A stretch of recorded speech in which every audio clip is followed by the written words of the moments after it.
Okay, yeah. Never thought you'd hear Madonna in church, I'm sure. The first television advertisement was broadcasted on July 1st, 1941. The watchmaker Bulova paid $9 for that commercial. $9. All right, stick with me. Today, on average, we will watch 15 minutes worth of commercials per hour episode.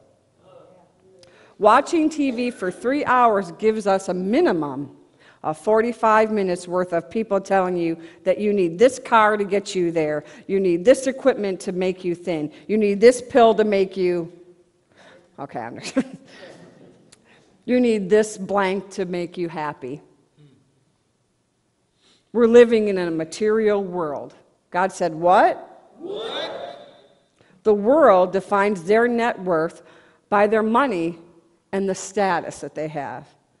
My name is Vicki Fisher, and I live in Yachtsman's Cove in Eastlake Hills, blah, blah, blah, blah, blah. Eastlake Heights. We live in Eastlake Heights. We must always remember that our identity comes from Jesus Christ, not from what we own. Amen. Did you know that Jesus talked about money and handling our possessions more than any other topic in the Bible? Money and possessions have the potential to own and handle us if we don't get a handle on them first. The world has been very successful at making it impossible to be content. The world has fed us a steady diet of this lie. We may be starving our souls while stuffing ourselves with the treasures of the world. In 1 Timothy chapter 6, verses 8 through 10, and then I added verse 18, it says this: "But if we have food and clothing, we will be content with that. People who want to get rich fall into temptation and a trap and into many foolish and harmful desires that plunge men into ruin and destruction. For the love of money is a root of all kinds of evil. Some people eager for money have wandered from the faith and pierced themselves with many griefs." Going down to verse 18, it says, "Command those who are rich in this present world not to be arrogant, nor to put their hope in wealth, which is so uncertain, but to put their hope in God, who richly provides us with everything for our enjoyment." For our enjoyment. Yeah. Unlike the world, Apostle Paul gives us 2 reasons why we shouldn't follow these riches.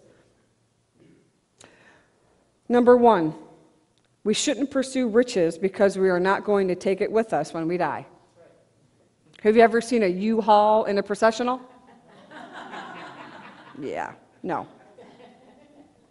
Come on. You mean behind the hearse? Behind the hearse, right.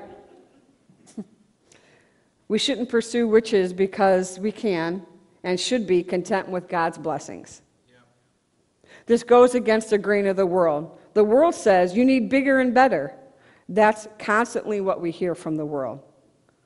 We need to know that it is possible to be content. It's possible because when you have God near you and for you, you don't need things to give you peace and security.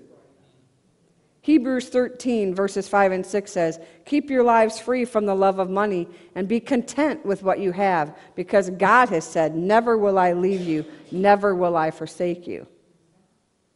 It is possible for us to be content because the most satisfying things in life cannot be purchased. God says that we are living in a material world. Material.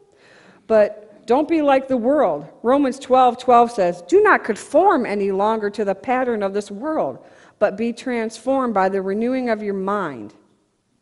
I'm going to give you 3 ways this morning how to renew your mind. Okay, number 1, pierce my own heart. So I just want you to know that this is not for you. It's for me. Oh, I mean, it is for you, you know. Number 1, don't let your money produce pride.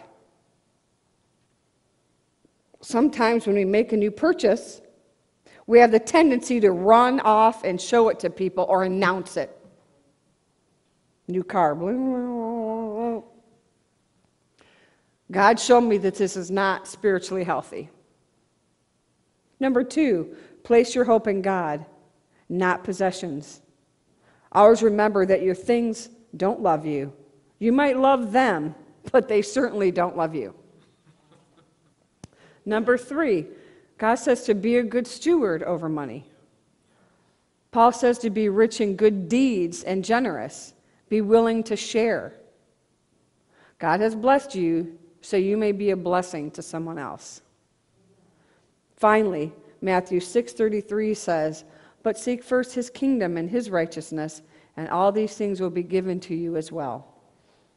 If we continue to love God with all of our heart, soul, mind, and strength, and our neighbor as ourselves, do you know how that we'll look at our possessions?